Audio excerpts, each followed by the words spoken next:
We are built for this network, for the strong, not the weak.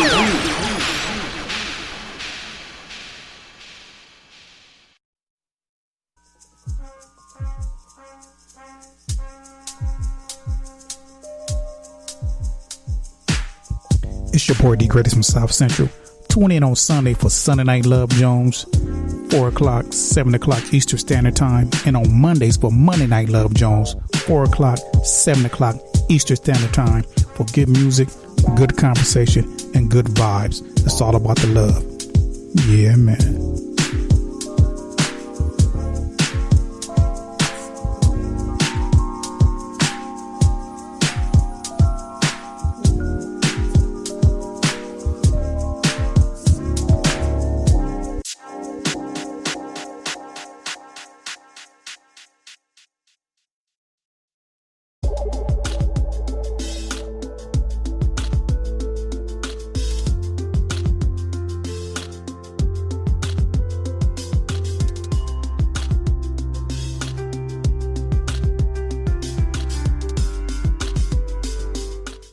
Elgin Gay Baylor, the greatest Laker that almost no one talks about. He was a 6'5" small forward who played in the 60s and early 70s. His game possessed a combination of grace and power. He was a fantastic all-around player, but for several reasons, his legacy has been overlooked, and he doesn't get talked about among the greats nearly as much as he should be. By the end of this video, you may see that this guy was way better than you initially thought.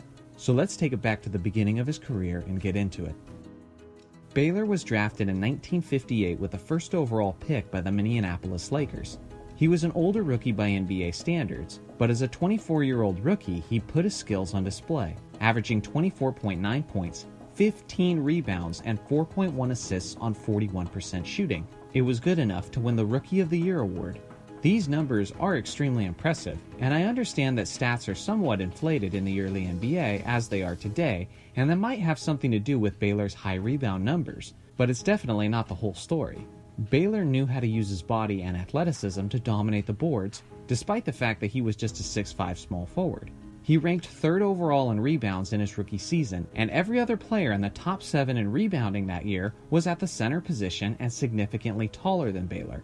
Elgin said that upon entering the NBA that his goal was to average 20 rebounds a game over the course of a season. In his 3rd season in the league, he averaged 19.8 rebounds, and the following year he averaged 18.6. For his career, he averaged 13.5 rebounds as a 6'5" small forward.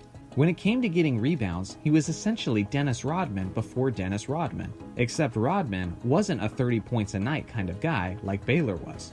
Elgin was one of the greatest scorers the NBA has ever seen. He was a strong player who was fantastic with his back to the basket, and he was tremendous at finishing in the paint. Baylor was also known for his hang time and would often wait out his opponent in the air before he released his shot. Many who witnessed Baylor play, and even the greats who played with him, have described him as Dr. J before Dr. J, Jordan before Jordan, and Kobe before Kobe. The stats back it up too. As I mentioned earlier, in his first year he averaged 24.9 points, and then he averaged 29.6 in his second year and 34.8 in his third year. By his 4th year in the league, he had become the most dominant wing in the NBA, averaging video game numbers of 38.3 points, 18.6 rebounds, and 4.6 assists on 43% shooting. Through his career, 18 times he scored 50 or more points. That's the 5th most in NBA history. That's more than Iverson, Durant, LeBron, Gervin, and many other scorers of the NBA's rich past. Among those 50-point games was a contest in 1960 against the New York Knicks, where he torched them for 71 points and 25 rebounds on 58% shooting. At the time, this was the highest scoring performance in NBA history. In fact, for a while, he held the record for most points in a game, in a playoff game, and in a single half. I remember when Kobe was tearing it up in the mid-2000s, and every time he set some kind of scoring record, they would always say, no one has done this since Elgin Baylor did it. Not Wilt, not Kareem, not Shaq, Elgin Baylor. He has the 3rd highest career points per game average of all time. Only Wilt and Jordan are ahead of him on that list. When analysts talk about the greatest scorers of all time, they usually talk about James Harden, Kobe Bryant, Kevin Durant, and LeBron James. Yet Elgin averaged more points for his career than all of those guys. Beyond that, he was also an 11-time All-Star and made 10 All-NBA teams. He was a great defensive player as well. Unfortunately, I can't prove it to you with numbers because steals and blocks were not accounted for during his playing days. They didn't even have all-defense teams, but he almost certainly would have made appearances if they did. He clearly sounds like one of the greatest ever, so that leads us to ask, why exactly is he so overlooked if he's truly that good? Well, there's a couple reasons for this. For one, he's a Los Angeles Laker, and the Lakers have the richest history of talent the NBA has seen. Not only that, but Laker lore is defined and remembered by one thing: championships, which is something that Baylor never got. Baylor was 0-8 in the finals. Now, although they did have some hard-fought 7-game series, it's not completely his fault that he never won a ring. For example, this was the era of the stacked Celtics dynasty, and because there was no free agency at this time, the Celtics were allowed to stay stacked during that entire era. Eventually, the Lakers acquired Wilt Chamberlain, and with Wilt, Jerry West, and Elgin Baylor, the Lakers finally had the super team necessary to dethrone the Celtics. But this was towards the end of his career. In his final year, Baylor was 37 years old, and knee issues only allowed him to play 9 games before the injury essentially forced him into retirement. He missed out on 2 incredible accomplishments because of this. The first was the Lakers' 33-game winning streak, which is still an NBA record to this day. The second was the Lakers won the championship that season. Although he technically wasn't an active player during the championship, the Lakers organization still chose to give him an NBA championship ring. Missing out on those bits of history certainly affects his legacy and plays a part in why he's overlooked. The other reason why he's overlooked is because it's hard to get attention for averaging 38 points and 18 rebounds when Wilt Chamberlain is out there in Philadelphia averaging 50 points and 25 rebounds and scoring 100 points in a game. When people remember and talk about the 1962 NBA season, they don't talk about Baylor's impact, they talk about Wilt's dominance. Whether it's fair or not, the reality is Lakers lore and Wilt Chamberlain have both played a part in overshadowing Baylor's legacy.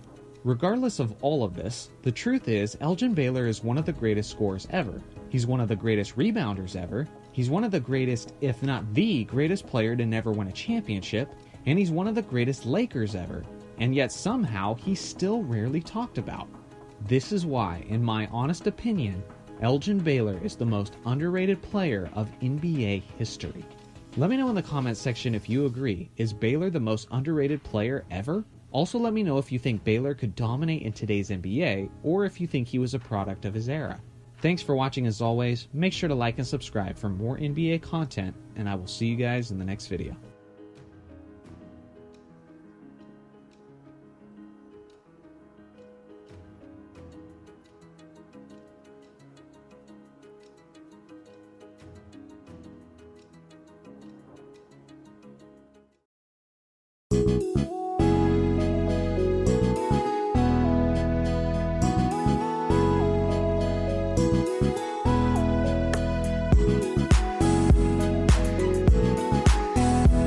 Yo, this is Big Illinois 73, host of the Backyard Podcast, Wednesday nights at 7 p.m. Central Time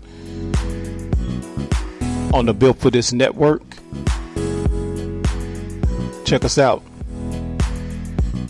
Hosted by yours truly, with my panel, my fam.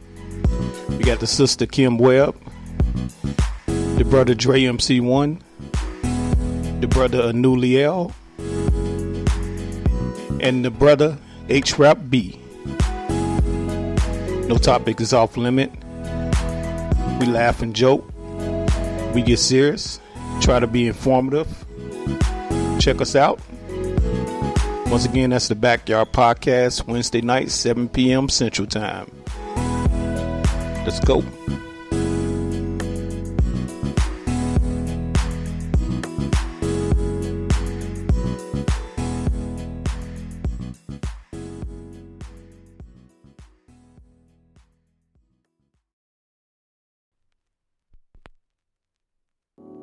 Y'all ready for this? Give it up for a show.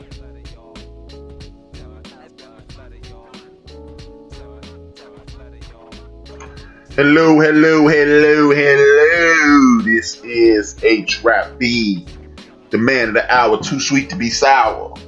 This is the End of the Bench Podcast. Thank you for tuning in. Good morning, good afternoon, good evening, good night, depending upon the time you are tuning in. This is a podcast on Built for This Network. The reason I say that every week is because there's no such thing as HRap. I missed your show. Miss me with that nonsense. Thank you. Full stop, period. Let's move on. You can catch us on later on if you're unable to listen to the show in its entirety. Come back to Spreaker.com, find Built for This Network, and enjoy everybody. Chief Rocker, DJ Knox, Big Illinois, me and D Great, and the rest of the Built for This Network, Lisa Duke, and the rest of the Built for This Network family. We are glad to be back in effect. Y'all know I salute my ancestors every week because I send up respects and blessings to them. They send down blessings and protections to me. That is, everybody connected to me, living and ancestrally, in the Whitmore, Pollard, Turner, Battle, Cotton, Harper, Bailey, Chris, Lansdowne, Liggins, Duncan, and of course, me, my mother, my father, my sisters, my brothers. We are the Williams clan. We are in the building. Luckily, I have Joe the Kappa, a.k.a. Joe from Houston, a.k.a. Joe McGee, a.k.a. that other dude on the show. And I got the employee of the month on air, close to being on time. He's still late, unemployment denied. Big Illinois, what's up, brothers? Hey, man, I had to go. Yeah. You're late. Hey, man, you and man Knox told me to go vote, man. I had to go across the border, man. And then I had ran into a stop sign. And, all right, man. You work from home, homie.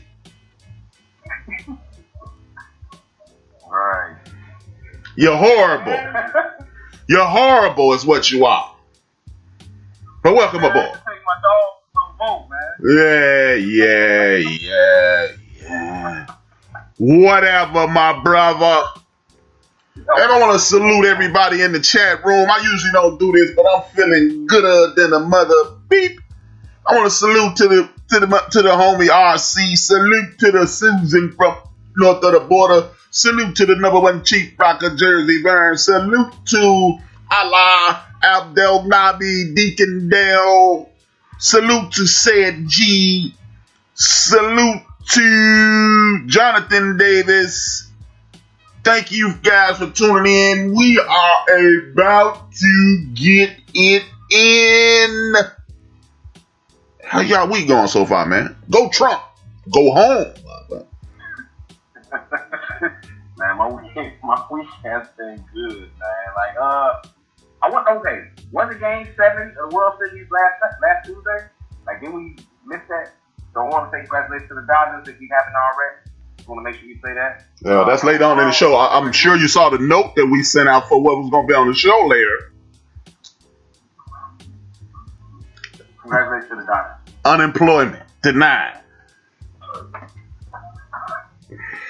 Cole, I got one more word for you. Unemployed monkey. What is the purpose of having a production meeting if you're going to go out topic, you heathen? What a lousy and boy.